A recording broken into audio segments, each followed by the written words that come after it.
Hello dear, आपका channel पर स्वागत है।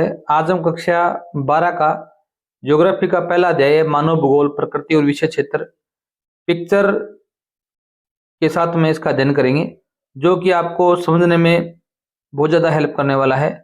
मानव भूगोल क्या है, ये परिभाषा आपकी इसमें आती है। सबसे पहले तो इसमें आप बता सकते हो, यह भौतिक पर्यावरण और मानव जनित सामाजिक सांस्कृतिक पर्यावरण के अंतर संबंधों का अध्ययन है।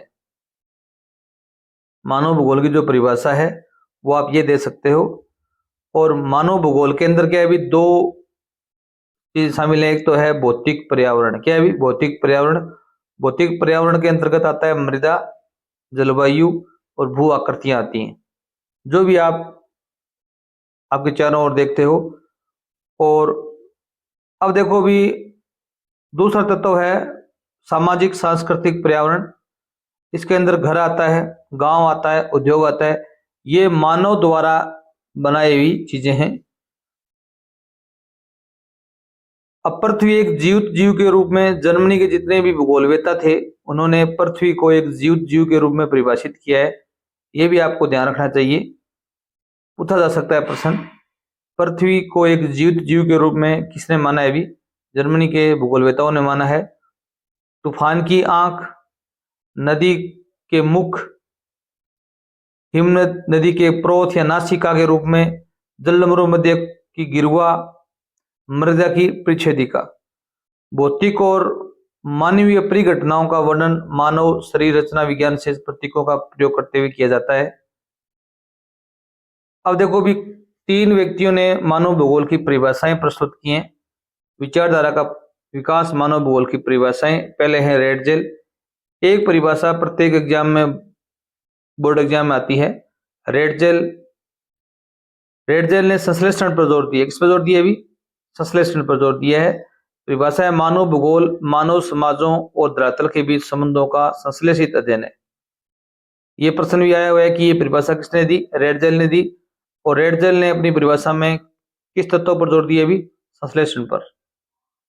एलन सी सैंपल, इन्होंने गत्यात्मकता पर जोर दिया। किस पर जोर दिया? अभी गत्यात्मकता पर। मानव भूगोल है वो अस्थिर पृथ्वी और क्रियाशील मानव के बीच परिवर्तनशील संबंधों का अध्ययन है।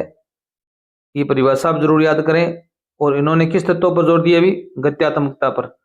अगला है पॉल विडाल डी ब्लास, इन्होंने अंतर संबंध पर जोर दिए। इस पर भी अंतर संबंध, हमारी पृथ्वी को नियंत्रित करने वाले भौतिक नियमों और इस पर रहने वाले जीवों के मध्य संबंधों के अधिक संश्लेषित ज्ञान से उत्पन्न संकल्पना। और महान द्वैतवाद कौन किसको नियंत्रित करता है? द्वैतवाद में दो चीजें हैं। एक तो है मानव का प्रकृतिकरण और दूसरा है प्रकृति का मानवीकरण। ये जो द्वैतवाद हैं इसमें देखो भी, मानव का प्रकृतिकरण क्या है? भी इसमें पर्यावरणीय निश्चयवाद होता है। आपसे ये परिभाषा पूछी जा सकती है कि पर्यावरणीय निश्चयवाद क्या चीज है? भी तो इसकी परिभाषा ये है, पर्यावरणीय निश्चयवाद में प्रकृति एक शक्तिशाली बल, पूज्य माता के रूप में प्रकट की गई है। इसमें प्रकृति सर्वे सर्वा होती है।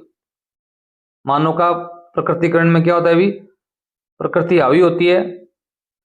और प्रकृति का मानवीकरण है वो आता है संभववाद में। इसमें क्या होता है? भी मानव है प्रौद्योगिकी का विकास करके उसके द्वारा प्रकृति पर विजय हासिल करता है, संभावनाओं का क्या करता है? भी निर्माण करता है। ये चीज क्या है? भी संभववाद है। क्या है? भी संभववाद। इसमें क्या होता है? भी मानव हावी होता है प्रकृति पर। और प्रकृति पर्यावरण निश्चयवाद में प्रकृति हावी होती है, प्रकृति से मानव डरता है। इसमें मानव है वो अपने टेक्नोलॉजी के ज्ञान द्वारा प्रकृति में परिवर्तन करता है। अब दो इसमें स्टोरी दी गई है अपनी जो पार्ट है उसमें। एक तो है मानव का प्रकृतिकरण। इसके अंदर एक बेंदा या बेंडा की कहानी है, इसको बेंदा भी बोला गया है। ये पर्यावरणीय निश्चयवाद को प्रकट करती है। स्थान कहां पर है? अभी स्थान है अबुझमाड़ के जंगल। और उस समय बेंदा के पास में जो प्रौद्योगिकी है, टेक्नोलॉजी है, वो अत्यंत निम्न स्तर की है। प्रकृति के आदर्शों के अनुसार चलता है। प्रकृति कहती है, पानी भी पूछ कर प्रकृति से पीता है। इसमें देखो अभी आजीविका का साधन क्या है, अभी आदिम स्थानांतरण कृषि करता है ये। कंदमूल और गुच्छरा इकट्ठा करना, उनको खाना, ठीक है। स्थानांतरित कृषि आपको पता ही है कि जो पेड़ पौधे होते हैं, जंगल होते हैं, उनको जलाकर 2 या 3 साल के लिए खेती की जाती है। मानसिकता क्या है इनकी भी, बेंदा की ये प्रकृति से भयभीत है और उसकी पूजा करना, वन की आत्मा से इकरार, एकाकार करना। आदिम समाज प्रकृति के साथ पूर्णतः सामंजस्य बनाए हुए है। इसमें कौन सा समाज आता है अभी, आदिम समाज। अगली कहानी है जिसमें प्रकृति का मानवीकरण होता है, अर्थात प्रकृति पर आज व्यक्ति है, मानव है, वो विजय हासिल करता है। संभववाद, कौन सी विचारधारा है वो भी, संभववाद। इसमें एक केरी नाम का कोई पात्र है, उसकी कहानी है। ये स्थान है ट्रोंडराइम शहर है, जहां पर प्रचंड सर्दियां पड़ती हैं।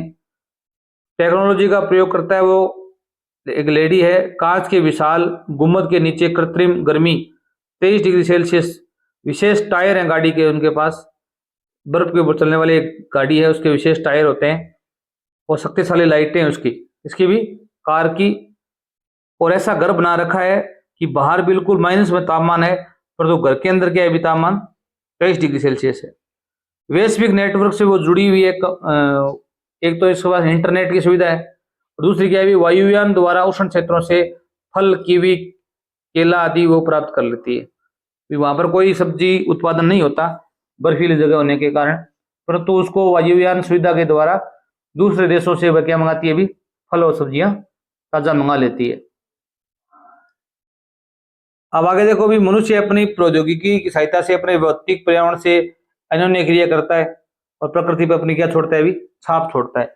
ये है संभववाद। क्या है भी, संभववाद। इसी बीच में एक नया मार्ग खुलता है ग्रिफिथ टेलर के द्वारा। उनकी जो संकल्पना है उसका नाम है नवनिश्चयवाद। नवनिश्चयवाद, रुको और जाओ निश्चयवाद। ये प्रश्न 2-3 बार आपके बोर्ड एग्जाम में आ चुका है। रुको और जाओ निश्चयवाद, नवनिश्चयवाद। इन्होंने ग्रिफिथ टेलर ने एक मध्य मार्ग निकाला, जो निश्चयवाद थी और जो संभववाद थी, उनकी मध्य मार्ग, ठीक है। इसमें क्या होता है भी, इसने 3 जो ट्रैफिक लाइट है उनका उदाहरण दिया है उसने। स्टॉप का मतलब होता है कोई वाहन होता है वो हम रोकते हैं। गेट रेडी, येलो लाइट होती है, उसका मतलब होता है कि तैयार हो जाओ। गो का मतलब होता है जाना। ये कहते हैं कि हम न तो प्रकृति से हम डरे और न ही हम क्या करें, अभी प्रकृति पर विजय हासिल करें। हम क्या करना है, अभी प्रकृति के संसाधन है उनका, या प्रकृति के जो नियम है उनका पालन करते हुए उनके संसाधनों का हमको प्रयोग करना है और अपने प्रगति को आगे बढ़ाना है, ताकि पर्यावरण को नुकसान बिल्कुल ही ना हो। यहाँ देखो भी लाल है, इसका अर्थ होता है रुको। प्राकृतिक नियमों सीमाओं को पहचाने। प्रकृति ने जो नियम बनाए हैं, सीमाएं बनाई हैं, उनको पहचान करें हम और पर्यावरण को हानि पहुंचाए बिना रुके। ये नहीं कि हमें कोई प्रगति करनी है, उद्योग धंधे लगाने कि हम प्रकृति को क्या पहुंचा दें, भी नुकसान पहुंचा दें। पीली जो लाइट है उसका मतलब है तैयार रहो, संभावनाओं और विकल्पों की तलाश करनी है अपने को। कि पेड़ पौधों की हमको आवश्यकता है तो हम पेड़ पौधों को अगर काटें भी तो उनसे दुगने लगाएं भी। इसका मतलब ये है। हरी का मतलब होता है जाओ। जब प्रकृति रूपांतरण की स्वीकृति दे दे तो हम विकास में आगे बढ़ सकते हैं। प्रकृति कह दे अगर प्रकृति को नुकसान नहीं हो तो हम आगे बढ़ सकते हैं। कि इनसाइट के भी न तो हम नितांत आवश्यकता है पर्यावरण निश्चयवाद की स्थिति हो, न ही नितांत स्वतंत्रता संभववाद की स्थिति हो। बीच का मार्ग निकाला नव निश्चयवाद इन्होंने। रुको और जाओ। 1970 के दशक में एक विचारधारा का उदय हुआ, उसमें कल्याणपरक मानवतावादी विचारधारा, आमूलवादी रेडिकल विचारधारा और व्यवहारवादी विचारधारा। ये प्रश्न आ चुका है कि आमूलवादी या रेडिकल विचारधारा किसने प्रस्तुत की हुई, ये मार्क्स के सिद्धांत पर आधारित है। कल्याणपरक और मानवतावादी विचारधारा में क्या होता है भी, आवास, स्वास्थ्य, शिक्षा जैसे सामाजिक कल्याण के पक्ष शामिल होते हैं। और आमूलवादी रेडिकल विचारधारा में मार्क्स के सिद्धांत का उपयोग किया गया है। निर्धनता, सामाजिक असमानता, पूंजीवाद का विरोध किया गया है। ऐसा प्रश्न भी आ सकता है कि किसके सिद्धांत के अंतर्गत निर्धनता, सामाजिक असमानता और पूंजीवाद का विरोध किया गया है, तो आप बताएंगे मार्क्स की आमूलवादी या रेडिकल विचारधारा। अगले व्यवहारवादी विचारधारा, इसके अंदर प्रत्यक्ष अनुभव, मानव जातीयता, प्रजाति, धर्म और आधारित सामाजिक संवर्ग। भूगोल का ऐतिहासिक विकास भाग फर्स्ट में क्या आता है अभी? सबसे पहले आरंभिक उपनिवेश युग आता है। उपागम क्या है इसमें? अन्वेषण है और विवरण है। व्यापारिक रुचियों ने खोजों को प्रोत्साहित किया, जैसे ब्रिटेन के लोग व्यापार के लिए भारत, ऑस्ट्रेलिया इत्यादि एशिया, अमेरिका में गए। इसके बाद में कौन सा आता है अभी? उत्तर उपनिवेश युग आता है। ठीक है, पहले तो क्या होता है अभी आरंभिक उपनिवेश युग में, तो क्या होता है अभी खोज होती है। दूसरे में क्या होता है अभी? प्रादेशिक विश्लेषण होता है, सभी प्रदेशों का विस्तृत वर्णन होता है, पृथ्वी के भागों की पूर्ण समझ होती है इसके अंदर। ये प्रश्न भी आ सकता है कि किस युग में सभी प्रदेशों का विस्तृत वर्णन, पृथ्वी के भागों का पूर्ण समझ, आप बताएंगे उत्तर उपनिवेश युग में। और अगला है अंतर युद्ध अवधि, 1930 का दशक। क्षेत्रीय विभेदन, एक प्रदेश दूसरे से कैसे भिन्न है, इसकी विलक्षणता की पहचान की गई तृतीय अवस्था में। अब देखो भी आगे 1950 और 60 का दशक में क्या हुआ अभी? स्थानिक संगठन, कंप्यूटर व सांख्यिकीय विधियों का प्रयोग किया जाने लगा, भौतिकी के नियमों का अनुप्रयोग हुआ। आगे देखो भी 1970 का दशक है, इसमें उपागम नई विचारधाराओं का उदय हुआ। इसमें मानवतावादी, आमूलवादी और व्यवहारवादी दृष्टिकोण को अपनाया गया। आगे आता है 1990 का दशक, ये भूगोल में उत्तर आधुनिकतावाद। ये प्रश्न अब की बार आ चुका है बोर्ड एग्जाम में कि 1990 का जो दशक है वो क्या कहलाता है अभी? उत्तर आधुनिकतावाद। वैश्विक सिद्धांतों की प्रयोज्यता पर प्रश्न, प्रत्येक स्थानीय संदर्भ की समझ पर जोर दिया गया इसमें। अब मानव भूगोल का विषय क्षेत्र क्या है अभी? इसमें सामाजिक भूगोल आता है, राजनीतिक भूगोल, आवास भूगोल, नगरीय भूगोल, जनसंख्या भूगोल, आर्थिक भूगोल। प्रश्न बन सकता है आपको कि मानव भूगोल का विषय क्षेत्र बताइए, तो आपको इन 6 जो भूगोल हैं इनका नाम लिख सकते हो। मानव भूगोल में इनका अध्ययन किया जाता है। और आगे दिया गया है कि मानव भूगोल एक अंतःविषयक है और अन्य सामाजिक विज्ञानों के साथ में घनिष्ठ रूप से जुड़ा हुआ है। ये इंटीग्रेटेड है, समग्र है। अब देखो भी सहयोगी अनुशासनों के साथ अंतरापृष्ठ क्या है अभी? तो सामाजिक भूगोल है, उसके अंदर ये भूगोल आते हैं, जिसमें आता है व्यवहारवादी भूगोल। ठीक है, सामाजिक कल्याण भूगोल, सांस्कृतिक भूगोल और ऐतिहासिक भूगोल में इतिहास का अध्ययन किया जाता है। चिकित्सा भूगोल में महामारी विज्ञान का अध्ययन किया जाता है। निर्वाचन भूगोल है वो, उसमें राजनीति विज्ञान का अध्ययन किया जाता है, राजनीति विज्ञान के अंतर्गत आता है। ठीक है, व्यवहारवादी भूगोल है वो मनोविज्ञान के अंतर्गत आता है। सामाजिक कल्याण भूगोल है वो कल्याण अर्थशास्त्र के अंतर्गत आता है। अब देखो भी आर्थिक भूगोल के उपक्षेत्र। आर्थिक भूगोल के उपक्षेत्र में संसाधन भूगोल, कृषि भूगोल, उद्योग भूगोल, अंतरराष्ट्रीय व्यापार का भूगोल, पर्यटन भूगोल ये शामिल है। ये प्रश्न बार बार आता है कि आर्थिक भूगोल के कोई 2 उपक्षेत्रों के नाम बताइए, अब ये बता सकते हैं। राजनीतिक भूगोल के अंतर्गत क्या आता है? एक निर्वाचन भूगोल आता है, एक सैन्य भूगोल आता है, एक अविभाज्य पूर्णता।